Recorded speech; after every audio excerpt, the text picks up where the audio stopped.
बिनडोक राजकारणी आहे उद्धव ठाकरे.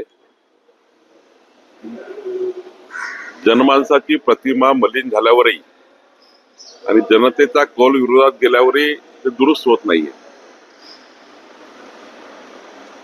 खर तर एखाद्या नेत्याकडनं 13 खासदार आणि 50 आमदार निघून जातात तरी त्यांना जाग येत नाही आणि त्यांचं नेतृत्व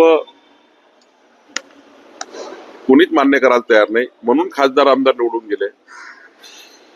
खासदार आमदाराशी कुठलाही संपर्क त्यांच्या जीवनात त्यांचा नव्हता, म्हणून एकनाथ शिंदेशी लोक गेले आणि त्यांचे लोक त्यांच्यातून निघून गेल्यावर भाजपाला दोष देऊन ते माननीय अमितभाई, मोदीजी आणि भारतीय जनता पार्टीवर ते नेहमी टीका करतात.